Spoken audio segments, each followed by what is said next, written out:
Bertahun-tahun, aliran sungai di sepanjang kawasan Lembang Bandung Barat tercemar limbah kotoran sapi. Warga sekitar merasa terganggu dan menduga bahwa paralon tersebut merupakan saluran pembuangan limbah peternakan sapi yang tanpa. Dalam beberapa tahun terakhir, kasus pencemaran lingkungan akibat limbah peternakan sapi semakin sering terjadi di berbagai daerah.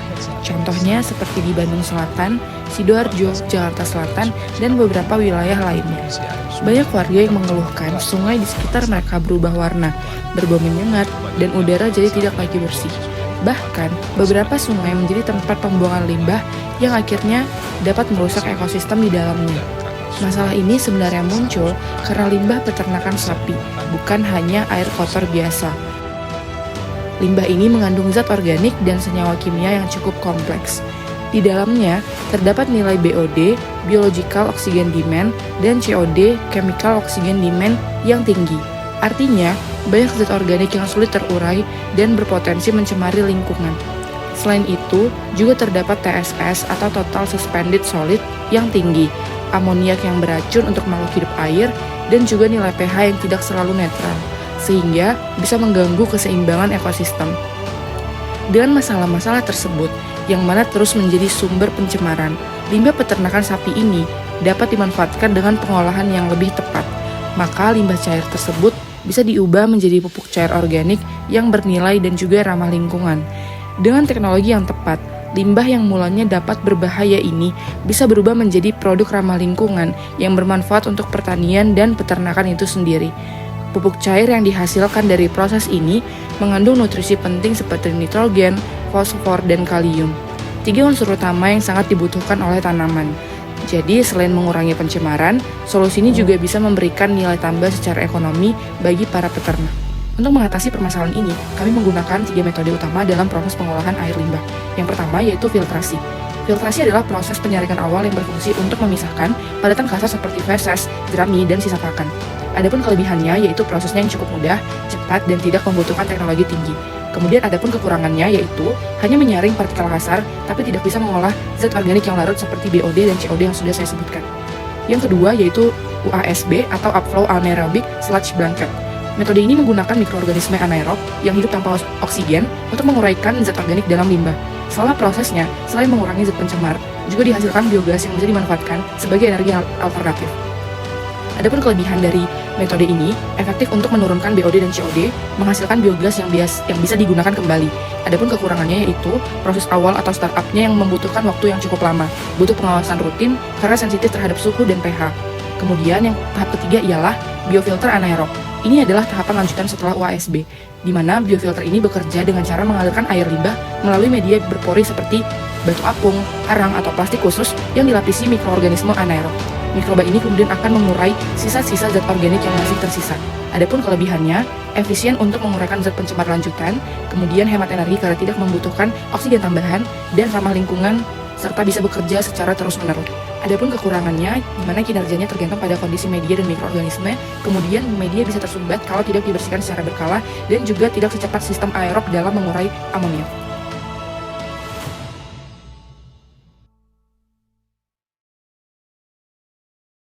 Mau tahu bagaimana proses pengolahan limbah peternakan sapi menjadi pupuk cair?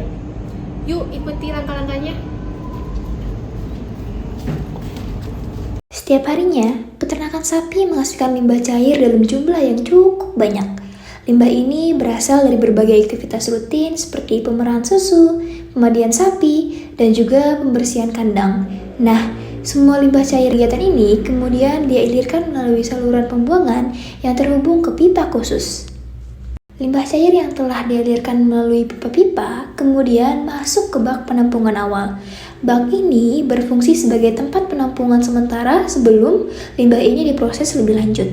Limbah cair kemudian dialirkan ke bak ekualisasi. Fungsi utama dari bak ini adalah untuk menyamakan konsentrasi dan debit limbah sebelum masuk ke proses pengolahan berikutnya. Di dalamnya terdapat alat pengaduk yang membantu mencampur limbah agar konsentrasinya merata. Dengan begitu, aliran limbah menjadi lebih stabil dan selanjutnya dapat dialirkan pada bak sedimentasi. Di tahap ini, tujuan utamanya adalah untuk mengendapkan partikel-partikel padat yang masih terkandung dalam limbah.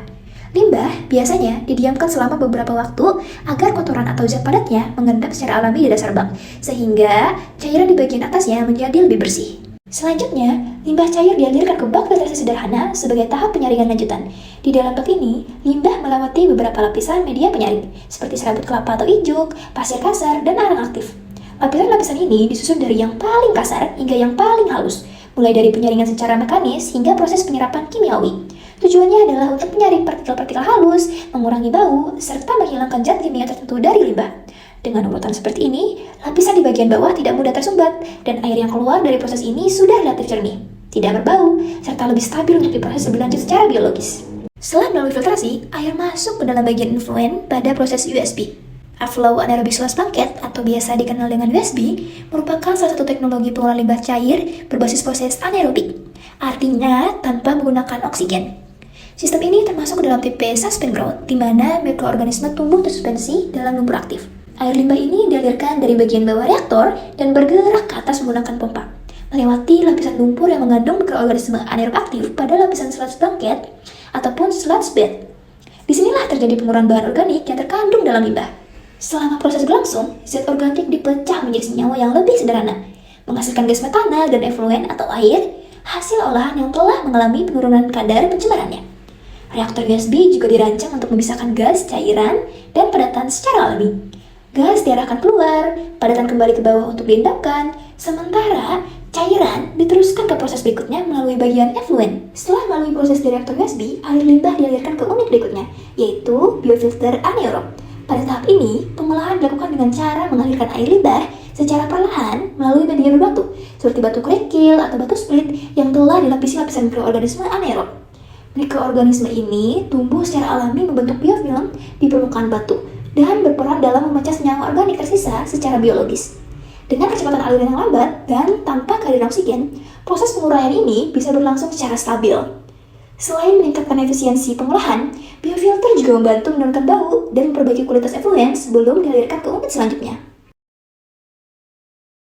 Air limbah yang telah melewati seluruh proses pengolahan biologis selanjutnya dialirkan ke bak penampungan akhir.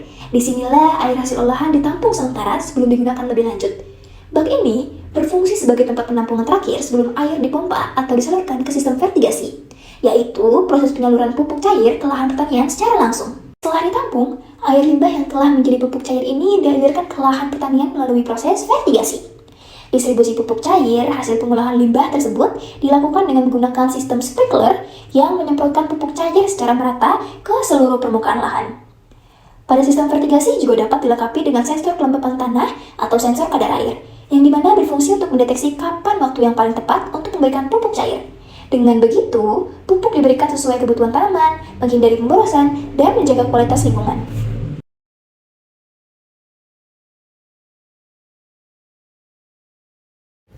Yang pertama, penurunan zat dalam limbah. Berdasarkan penelitian sebelumnya, metode kombinasi pengolahan limbah menunjukkan efisiensi yang sangat baik. Pada penelitian Dewi 2016 yang menggunakan kombinasi UASB dan biofilter anaerob-aerob, terjadi penurunan yang cukup signifikan, di mana COD dari 4143,08 mg per liter menjadi 42,150 mg per liter. Kemudian BOD dari 1702,97 mg per liter menjadi 9,619 mg per liter. Kemudian TSS dari 1053,75 mg per liter menjadi 42,150 mg per liter. Sementara itu, pada penelitian Wardana et al.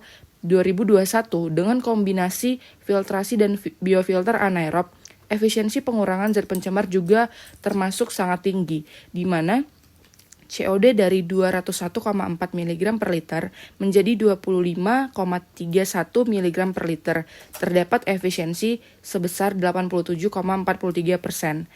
Kemudian BOD dari 64,27 mg per liter menjadi 7,85 mg per liter, di mana terdapat efisiensi 87,79%. Dan yang terakhir, TSS dari 100,1 mg per liter menjadi 6 mg per liter. Terdapat efisiensi sebesar 94,04%. Kedua hasil penelitian tersebut menegaskan bahwa metode kombinasi pengolahan limbah berbasis berbasis filtrasi upflow anaerobic sludge blanket atau UASB dan anaerobic filter atau AF merupakan solusi yang efektif untuk menurunkan konsentrasi zat organik dalam limbah secara signifikan, sehingga sangat potensial diterapkan dalam pengelolaan limbah peternakan. Yang kedua, potensi penelitian lanjutan.